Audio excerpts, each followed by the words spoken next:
Hello viewers. இப்போ வந்து village peoples, இப்போ வந்து சிட்டி பீப்புள்ஸ், இவங்க 2 பேத்துக்கும் என்ன டிஃப்ரென்ஸ் அப்படின்னா, இப்போ வந்து வில்லேஜ் பீப்புள்ஸ்லாம் என்ன பண்ணுவோம் அப்படின்னா, இப்போ நம்ம வீட்டில் கரண்ட் இல்லை அப்படின்னா, நம்ம வந்து கரண்ட் இல்லை அப்படின்னாலும் அந்த சூழ்நிலையில் வந்து என்ன பண்ணுவோம் அப்படின்னா, சமாளிக்கிறதுக்கான எல்லா இதுவுமே வந்து என்ன இருக்கும் அப்படின்னா, வில்லேஜ் பீப்புள்ஸ் கிராம மக்களுக்கு வந்து இருக்கும். ஏன் ஏன் அப்படின்னா, நம்ம கிராமத்தில் ஃபுல்லாகவே என்ன இதாகும் அப்படின்னா, மரங்களும் செடி கொடி நிறைய விதமான இது வந்து பச்சை பசேல்ன்ற ஒரு தோற்றம் வந்து எங்கே இருக்கும் அப்படின்னா கிராம பகுதிகளில். இதே வந்து சிட்டி பீப்புள்ஸ்லாம் என்ன பண்ணுவாங்க, கரண்ட் இல்லை அப்படின்னா இன்வெர்ட்டர் இல்லைன்னா என்ன பண்ணுவாங்க, எல்லாரும் வந்து என்ன அவங்க அவங்க வந்து வெளியில் கூட வந்து உட்கார்றது அளவுக்கு கூட ஒரு ஸ்பேஸுமே இருக்காது.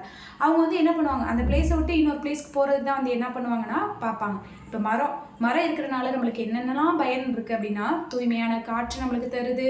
நம்மளுக்கு ஏதாவது வந்து இன்ஃபெக்ஷன் ஏதாவது வர மாதிரி இருந்துச்சு அப்படின்னா அந்த மரத்துலேருந்து வந்து நிறைய விதமான மெடிசின்ஸும் நம்ம எடுத்துக்கிறோம். அந்த மரம் இருக்கிறனால வந்து நம்மளுக்கு நிலநடுக்கமாக இருக்கட்டும், நிலச்சரிவாக இருக்கட்டும், மண் சரிவாக இருக்கட்டும், எதுவுமே இல்லாமல் வந்து நம்மளை வந்து பூமியை வந்து நிலையாக அங்கங்கே வந்து புதைக்குழி எதுவுமே இல்லாமல் வந்து ஒரு ஸ்டேபிளான சூழலை வந்து உருவாக்குறது வந்து என்ன அப்படின்னா தாவரங்கள், மரங்கள் தான். இது வந்து அந்த தாவரங்களும் மரங்களும் நம்மளுக்கு நிறைய விதமான பெனிஃபிட்ஸை வந்து தருது. அதை வந்து எல்லாரும் இனிமேட்டுக்கு வந்து வளர்க்க போகிறோமா, இல்லை வந்து இருக்கிற மரங்கள் எல்லாத்தையுமே அழிக்க போகிறோமா அப்படின்னு சொல்லிட்டு எல்லாருமே வந்து யோசிச்சு பார்த்துக்கோங்க. இந்த மரங்கள்னால நம்மளுக்கு என்னென்னலாம் யூசேஜ் இருக்குது, இந்த மரங்கள் இல்லாமல் போச்சுன்னா நம்ம எவ்வளோலாம் கஷ்டப்படுவோம் அப்படின்னு சொல்லிட்டு எல்லாரும் தெரிஞ்சுக்கோங்க. தேங்க்யூ.